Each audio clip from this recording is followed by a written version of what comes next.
Assalamualaikum warahmatullahi wabarakatuh. Kami dari kelompok 7 akan mereview jurnal yang berjudul Penerapan Konsep Ketahanan dalam Konteks Pembangunan Daerah. Anggotanya yaitu yang pertama saya sendiri, Anissa Nurdayati, dan yang kedua Cintia Nur Aisyah, yang ketiga Cika Nania Putri, dan yang keempat Hanifah Sukma, yang kelima Intan Ivana Putri, yang keenam Nazwa Aulia Rahman, dan yang ketujuh Syifa Aulia. Jadi pertama-tama di sini saya akan menjelaskan definisi dari ketahanan sendiri. Nah, ketahanan itu didefinisikan sebagai kemampuan tubuh yang tegang untuk memulihkan ukuran dan bentuknya setelah mengalami deformasi yang disebabkan terutama oleh tekanan. Nah, jadi tekanan itu untuk kuda tuh menyesuaikan diri dengan mudah terhadap kemalangan atau perubahan. Nah, resiliensi itu berasal dari kata Latin itu resilier yang berarti melompat kembali. Menurut Nichols dan Tomala 2003, gagasan resiliensi secara luas didefinisikan sebagai kembali ke keadaan semula karena aspek multidimensi dari pengertian resiliensi. Konsep ini diadopsi oleh berbagai disiplin ilmu, termasuk fisika, manajemen risiko, dan ilmu-ilmu sosial. Lalu dalam istilah ekonomi dikonseptualisasikan sebagai sebuah unit ruang sosial ekonomi yang didirikan oleh struktur produksi dari semua bentuk pemilikan populasi, konsentrasi tenaga kerja, dan juga lembaga-lembaga pemerintahan. Pada dasarnya wilayah merupakan sistem interaksi sosial, budaya, politik, dan ekonomi menurut Greu tahun 2000. Baik, di sini saya akan menjelaskan tujuan utama dari penelitian pada artikel kali ini. Untuk tujuan utamanya itu ada 3. Yang pertama itu menganalisis konsep ketahanan regional. Nah, maksud tujuan ini yaitu untuk meneliti bagaimana ketahanan suatu wilayah itu dapat menjamin pembangunan ekonomi yang stabil atau memungkinkan pemulihan yang cepat setelah guncangan ekonomi. Terus maksud yang kedua adalah untuk mengkaji berbagai pendekatan konseptual terhadap ketahanan dan bagaimana konsep ini itu dapat berkembang dari ilmu ekologi dan teknik ke dalam studi ekonomi regional. Nah, selanjutnya, lalu untuk tujuan yang kedua yaitu mengembangkan kerangka kerja untuk ketahanan regional. Nah, maksud dari tujuan ini adalah untuk menyusun analisis komprehensif tentang ketahanan regional melalui pendekatan sistematis dan komparatif terhadap literatur ilmiah. Lalu untuk maksud yang kedua adalah mengidentifikasi dimensi struktural ketahanan regional, termasuk faktor-faktor yang mempengaruhi terhadap peningkatan kapasitas ketahanan di suatu wilayah. Nah, untuk tujuan yang terakhir yaitu untuk menjelaskan faktor-faktor yang mempengaruhi kapasitas ketahanan wilayah. Maksud dari tujuan ini adalah untuk memetakan faktor-faktor yang mempengaruhi kemampuan suatu wilayah dalam menghadapi dan pulih dari gangguan ekonomi.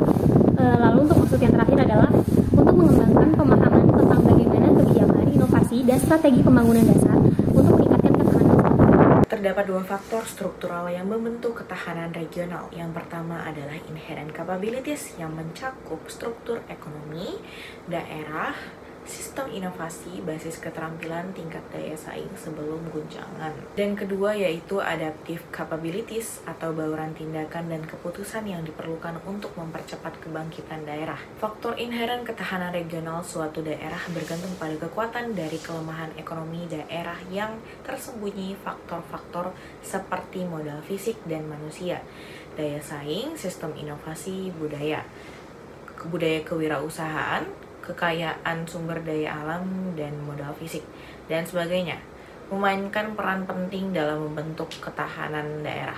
Jelas bahwa daerah dengan kinerja ekonomi relatif buruk akan lebih menderita akibat goncangan dibandingkan dengan daerah dengan kinerja ekonomi yang stabil. Aspek yang penting adalah sistem adaptif yang kompleks, yaitu kemampuan untuk mengorganisir diri sendiri. Selanjutnya yaitu strategi untuk meningkatkan ketahanan regional. Berdasarkan artikel The Application of Resilience Concept in the Regional Development Context, strategi untuk meningkatkan ketahanan regional dapat dilakukan melalui yang pertama yaitu meningkatkan inherent capabilities atau kapasitas inheren. Kapasitas inheren ini mencakup faktor-faktor seperti struktur ekonomi daerah, sistem inovasi, tenaga kerja terampil, dan juga daya saing yang sudah ada sebelum terjadinya guncangan. Kemudian meningkatkan adaptive capabilities atau kapasitas adaptif. Kapasitas adaptif ini merupakan tindakan dan keputusan yang dilakukan untuk mempercepat pemulihan wilayah tersebut setelah terjadinya guncangan.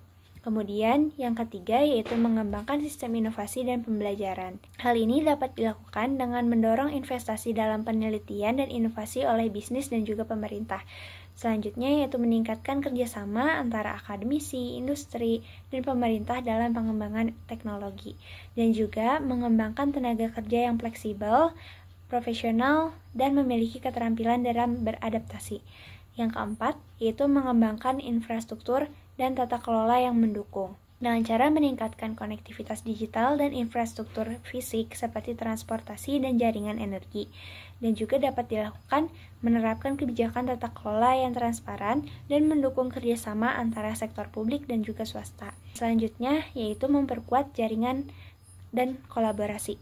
Sebelumnya sudah disebutkan untuk mengembangkan sistem inovasi dan pembelajaran, membangun infrastruktur dan tata kelola yang mendukung, itu sangat dibutuhkan jaringan dan kolaborasi dengan meningkatkan kerjasama dan feedback antara pemerintah, pebisnis, dan juga komunitas.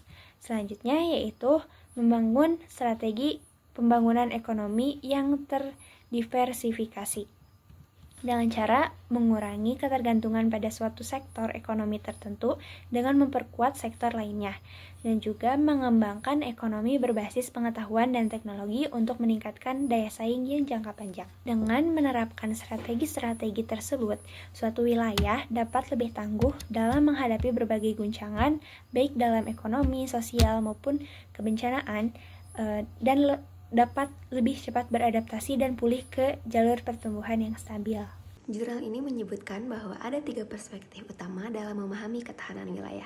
Yang pertama, ketahanan sebagai hasil atau resilience as an outcome. Dijelaskan dalam penelitian Turney and Brenow 2007 yang melihat ketahanan sebagai kemampuan satu wilayah untuk kembali ke kondisi semula setelah guncangan. Perspektif ini menekankan bahwa ketahanan dapat diukur berdasarkan tingkat pemulihan ekonomi setelah krisis. Yang kedua, ketahanan sebagai proses, resilience as a process. Pendekatan ini dijelaskan dalam penelitian Norris dan kawan-kawan tahun 2008 yang melihat ketahanan sebagai serangkaian proses adaptasi yang memungkinkan suatu wilayah bertahan dan berkembang. Fokusnya bukan hanya pada pemulihan, tetapi juga pada bagaimana wilayah membangun strategi untuk mengurangi dampak guncangan di masa depan. Yang ketiga, ketahanan sebagai kombinasi proses dan hasil. Qatar dan kawan-kawan tahun 2008 mengusulkan pendekatan yang menggabungkan proses dan hasil, yaitu bagaimana wilayah merespon guncangan, beradaptasi, dan menemukan jalur pertumbuhan baru. Pendekatan ini melihat ketahanan sebagai sesuatu yang dinamis, bukan hanya sekedar kemampuan bertahan, tetapi juga kemampuan berkembang setelah krisis. Jadi, hasil dari ketahanan regional adalah sebuah indikator seberapa kuat sebuah wilayah bertahan atau pulih kembali dari segala krisis, tantangan, atau guncangan yang terjadi di wilayah tersebut dan membangun ulang jalan untuk pertumbuhannya. Semakin tinggi ketahanan wilayah sebuah wilayah, maka semakin cepat juga sebuah wilayah tersebut untuk pulih dan bangkit dari segala krisis yang terjadi.